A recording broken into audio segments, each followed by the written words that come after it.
Buenas tardes, amigos y amigas televidentes. En este programa dedicado a temas de salud estaremos conversando hoy sobre la drepanocitosis o anemia falciforme, una enfermedad conocida también como ciclemia, que en nuestro país cuenta con un programa de atención integral a quienes la padecen. Ustedes pueden comunicarse con nuestro colectivo, anunciado ya el tema, a través del 32 72 22 69.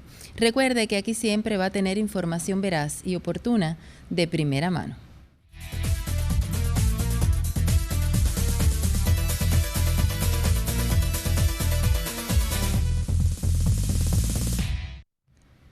Y sobre el tema de la ciclemia estaremos conversando en esta emisión de primera mano con el doctor Daniel Ramos Díaz, especialista de primer grado en hematología clínica. Buenas tardes y bienvenido a nuestro programa. Buenas tardes y muchas gracias por invitar. Nosotros agradecidos de que usted esté aquí con nosotros.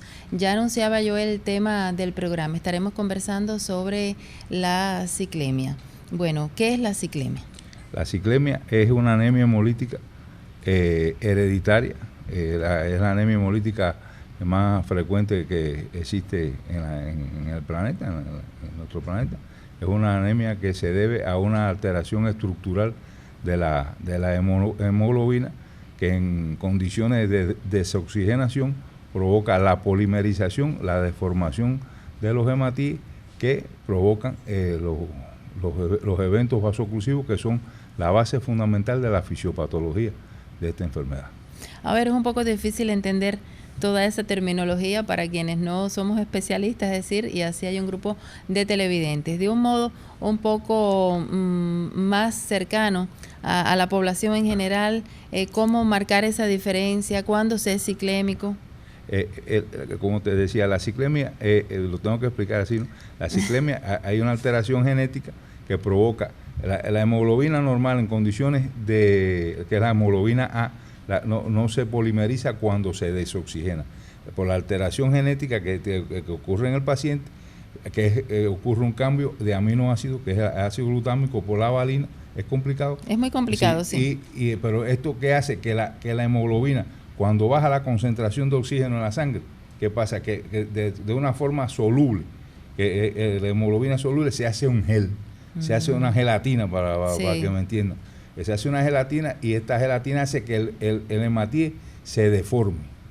Al deformarse el hematíe no pierde la capacidad de transitar adecuadamente por los vasos sanguíneos pequeños, y que hace que se pega al endotelio, que es la parte interna del vaso sanguíneo, y ¿qué pasa? Que se ocluye el vaso sanguíneo. Y entonces esa es la base de la fisiopatología de la ciclemia. Ocurren otras muchas cosas más a partir de este proceso, pero la base es esa, la oclusión de la microcirculación porque el hematíe pierde la capacidad de deformarse cuando pasa por estos lugares. Entonces, ¿qué hace? Se pega y ocurre vasoclusión. Al ocurrir vasoclusión, ¿qué pasa? La concentración de oxígeno en los tejidos disminuye y los tejidos se ponen hipóxicos, o sea, pierden el oxígeno e incluso se pueden necrosar. ¿Y eso entonces qué consecuencias tiene para el organismo? Ahí empieza el problema. Ahí ocurre, se llama crisis vasoclusiva. O sea, la vasoclusión a nivel de la microcirculación, que provoca las crisis dolorosas, fundamentalmente del ciclémico. El ciclémico tiene crisis que se pueden presentar de forma aguda, que la base es esta, y enfermedades que en el transcurso o sea, esta es una enfermedad sistémica que en el transcurso de la vida te va afectando prácticamente todos los órganos de la economía humana.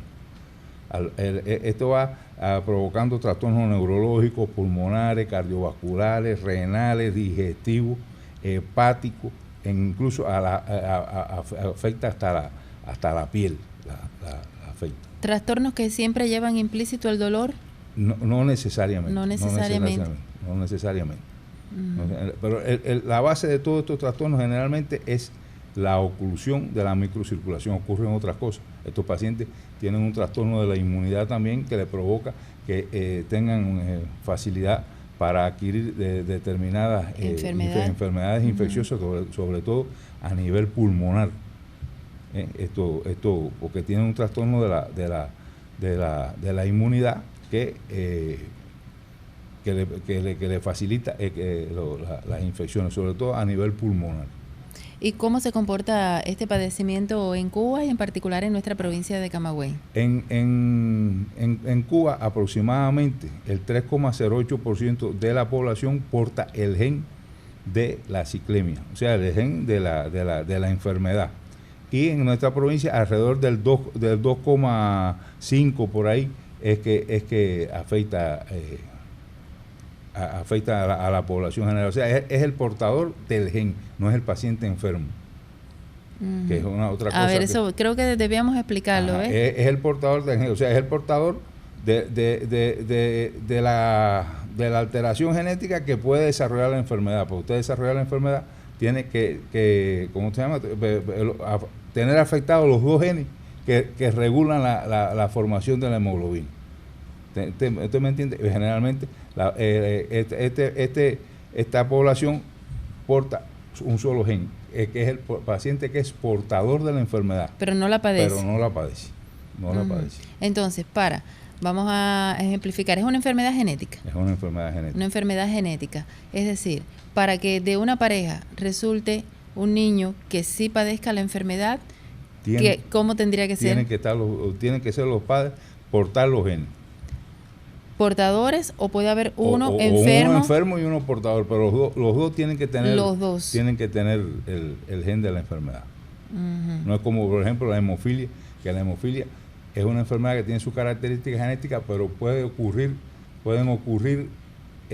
mutaciones de nuevo y pueden aparecer en familias que no tenían la enfermedad, puede aparecer la enfermedad.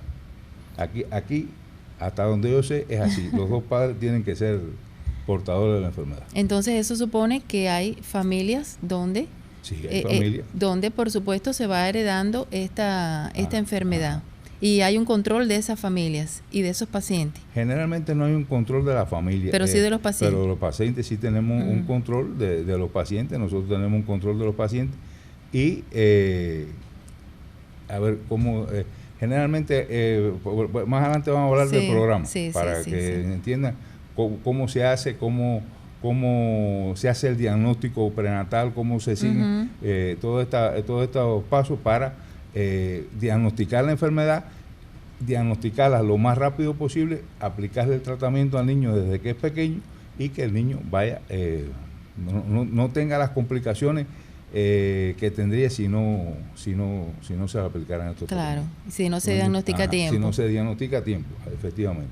Vamos a hacer una pausa. Yo les recuerdo a los amigos y amigas televidentes de primera mano que estamos conversando acerca de la ciclemia y que el teléfono 32-72-22-69 está a su disposición. Ahora vamos a ver el primer material.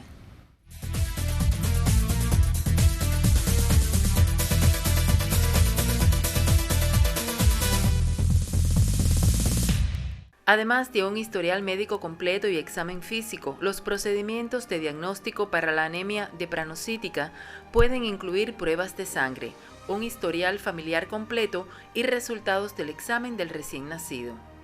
Muchos estados realizan ahora pruebas de hemoglobinopatía, es decir, pruebas en bebés para encontrar anormalidades de hemoglobina como parte de las pruebas de sangre del examen del recién nacido que se llevan a cabo rutinariamente. Las leyes estatales exigen que los bebés sean evaluados entre los 2 y 7 días de edad, incluso si el bebé parece estar saludable y no presenta síntomas de problemas de la salud. El diagnóstico temprano es esencial para proporcionar tratamiento preventivo apropiado de algunas de las complicaciones devastadoras de la enfermedad. Una electroforesis de hemoglobina es una prueba de sangre que puede determinar si el niño es un portador de un rasgo depranocítico o si tiene cualquiera de las enfermedades asociadas con el gen de células de la ciclemia.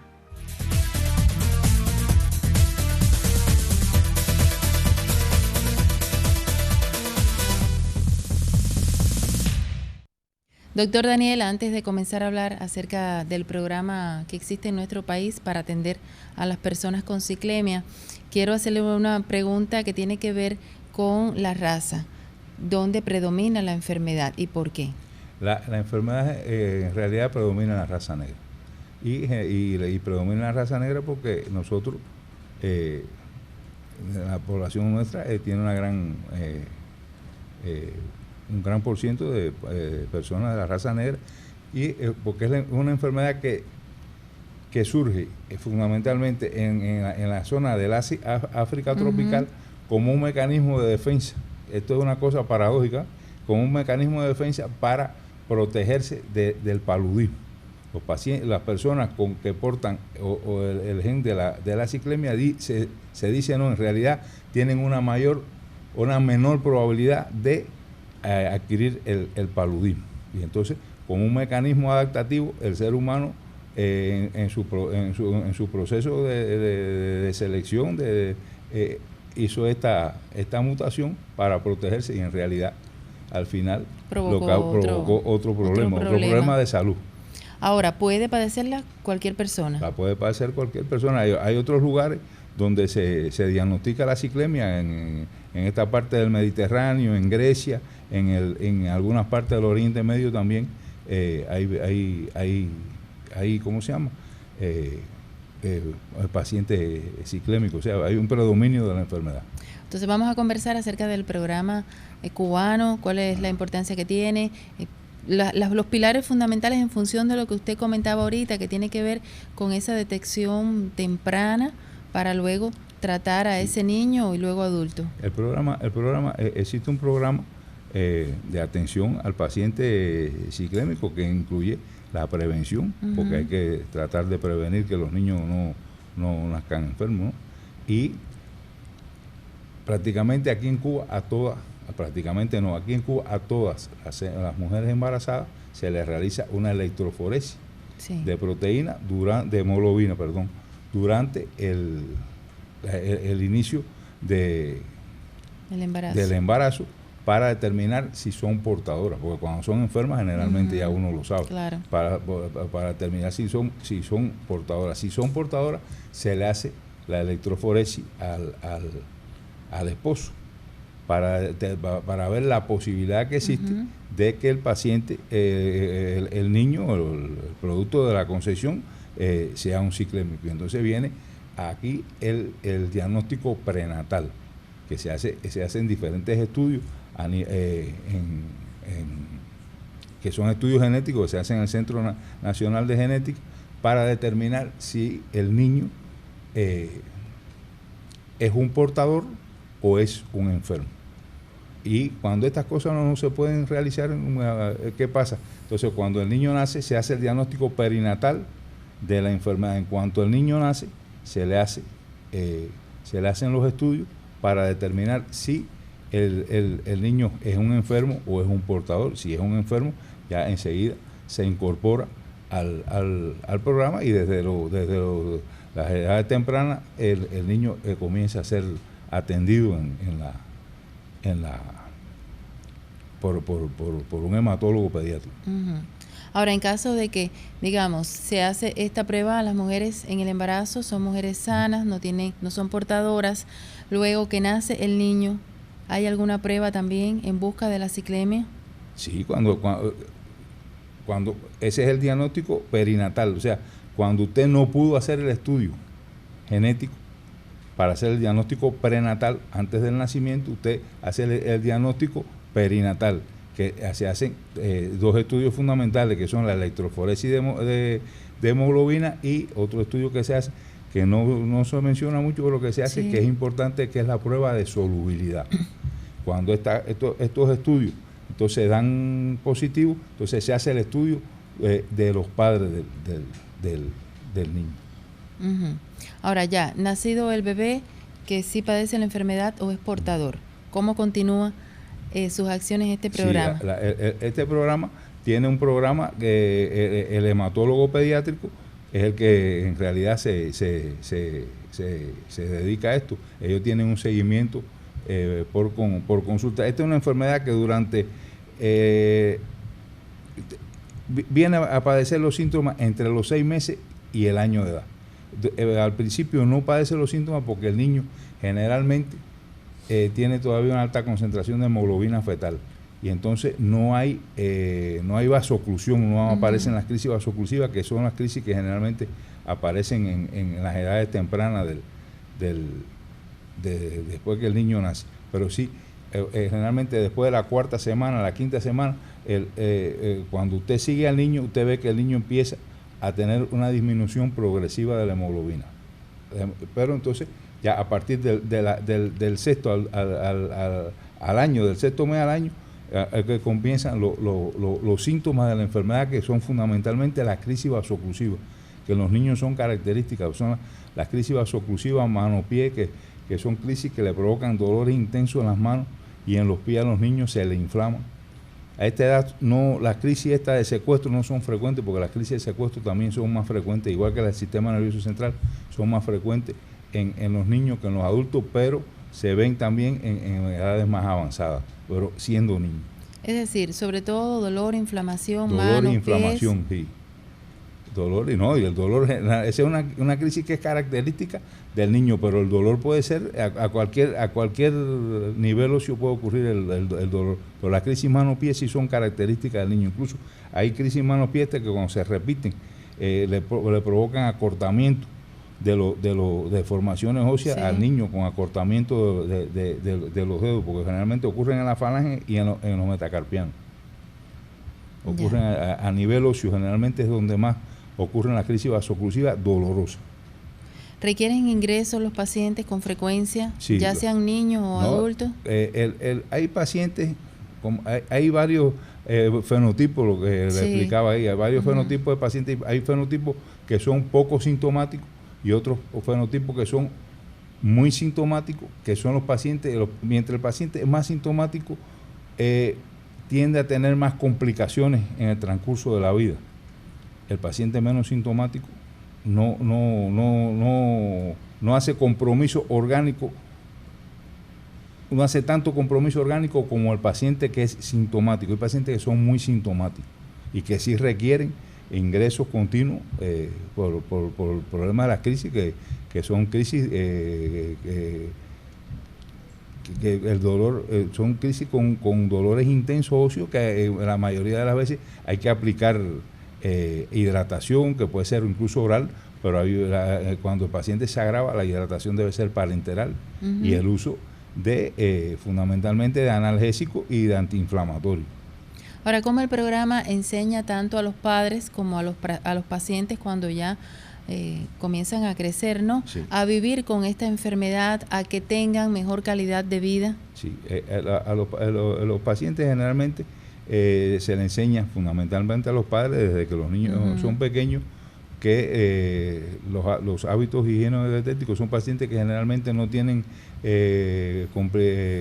contraindicación de ninguna alimentación, pero sí se le habla siempre de mantener al paciente hidratado, con buena hidratación, y sobre todo la no ingestión de bebidas alcohólicas, porque el paciente con hemoglobinopatía, ese que ingiere bebidas alcohólicas, generalmente lo lleva a la fibrosis hepática, a la cirrosis hepática, y el paciente tiene una evolución desfavorable. Y entonces yo le voy a explicar estas cosas, sí, para que me entiendan. Son pacientes, a los padres se les enseña a ver el color de las mucosas de sus hijos, a los padres se les enseñan a medir el vaso, del tamaño del vaso del niño, el tamaño del hígado del niño, a conocer cuando son pequeños sobre sí, todo, que no se comunican, se les enseñan la forma de detectar cuando el niño puede tener una crisis vasoclusiva.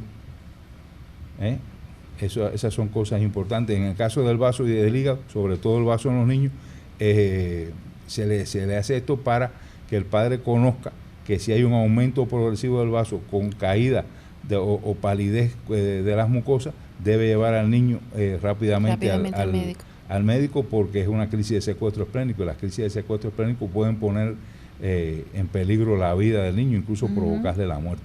Y eso, por suerte, eso se le ha ido enseñando a la familia, y estas cosas han dejado de ocurrir hace muchos años que generalmente estas cosas no ocurren. Entonces es fundamental la disciplina. La disciplina. Tanto de la familia como del enfermo, que ya comienza a crecer, comienza a hacerse adolescente, joven, adulto, ¿verdad? Sí, a ellos también se les enseña, no es que no puedan practicar deporte, pero no a practicar deporte que no lo estresen, no le provoque, porque una de las cosas que provoca el desenlace de estas crisis vasoclusivas es la deshidratación, el ejercicio extremo, los cambios bruscos de temperatura. Esas cosas pueden desencadenar las crisis del ciclemia. Entonces todas estas cosas se le enseñan a ellos para que ellos conozcan qué pueden hacer, que no se excedan de lo que puedan hacer, para que pues, lleven una vida lo más normal que puedan. Claro.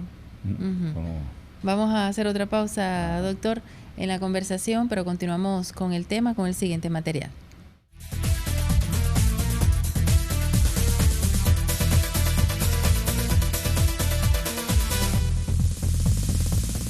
Muchos factores predicen la supervivencia a largo plazo de un niño con ciclemia, incluyendo los siguientes: el tipo de trastorno, la severidad de la enfermedad, la frecuencia de las complicaciones y el cumplimiento con los regímenes preventivos. La esperanza de vida se ha incrementado en los últimos 30 años y muchos individuos que sufren de anemia depranocítica pueden ahora vivir hasta mediados de los 40 años y más. Los avances en la atención preventiva y los nuevos medicamentos han reducido las complicaciones de las células depranocíticas que ponen en peligro la vida. Sin embargo, la ciclemia es aún una enfermedad severa, crónica y algunas veces fatal.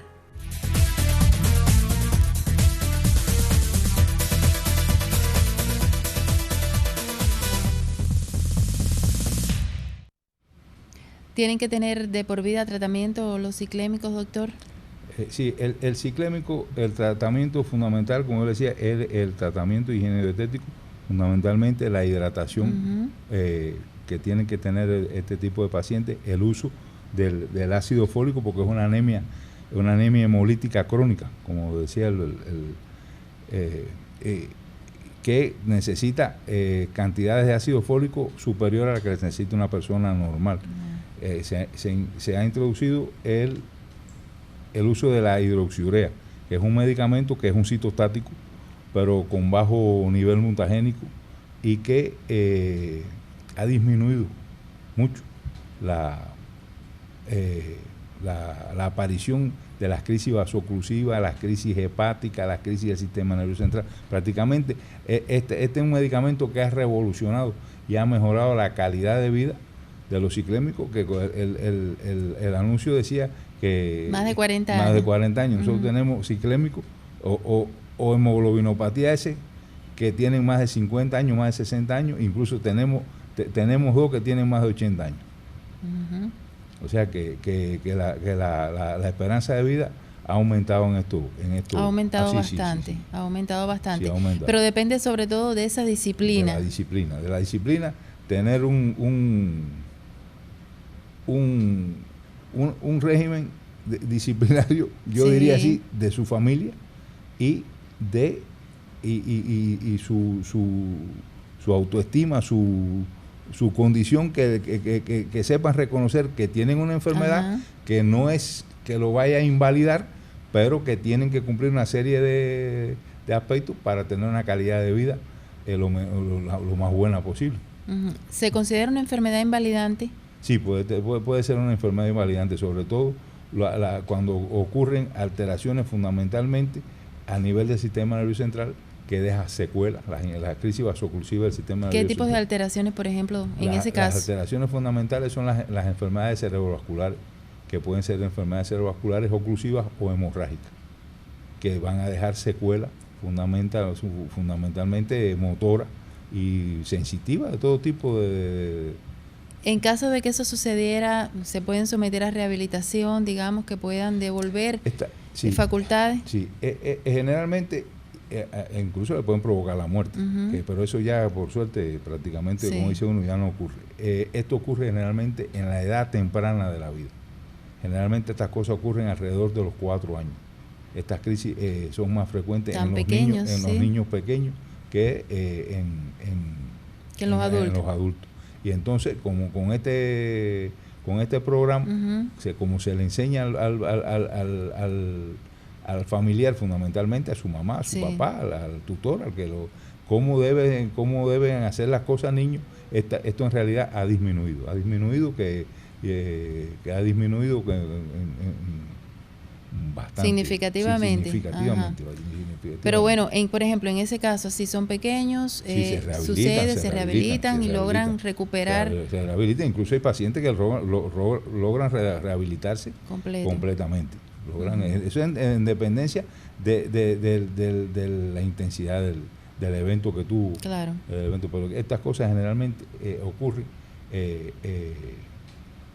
en esas edades tempranas. Ocurren alteraciones visuales también que pueden provocarle la pérdida de la visión temprana al paciente, trastornos osteomioarticulares como las necrosis ascéicticas de los huesos, fundamentalmente de la cabeza, el fémur, del húmero, que pueden provocar limitaciones físicas al paciente. En Camagüey ya el tiempo se nos agota, pero reciben atención los pacientes con ciclemia, lo mismo en el Hospital Amalia Simoni, en el provincial y en el pediátrico. O sea, todos están controlados y lo más importante, reiteramos y quiero que ese sea su mensaje final, es que la disciplina, ¿no es así? La disciplina es importante. La disciplina. Son bastante, yo siempre lo digo, los ciclémicos que atendemos nosotros son bastante responsables. Cuando uno lo compara, a veces uno compara con los compañeros de otras provincias, pregunta, los ciclémicos de Camagüey, yo lo puedo decir así, que son bastante responsables. Entonces que sigan así, que la familia igualmente tenga ese nivel de responsabilidad y compromiso con la vida. Sí, porque eso es importante, la familia es importante en este tipo de pacientes, muy importante. Muchísimas gracias, doctor, por ofrecer todas estas explicaciones que siempre son importantes para la familia, porque mientras más conozcamos acerca de los diferentes padecimientos, podemos detectarlos precozmente y que las personas tengan el tratamiento adecuado y unos índices de supervivencia cada vez mejores en nuestra provincia y en nuestro país. La cita es el próximo miércoles en vivo, 4:30 de la tarde por Televisión Camagüey, porque les garantizo que aquí siempre van a tener información veraz y oportuna de primera mano.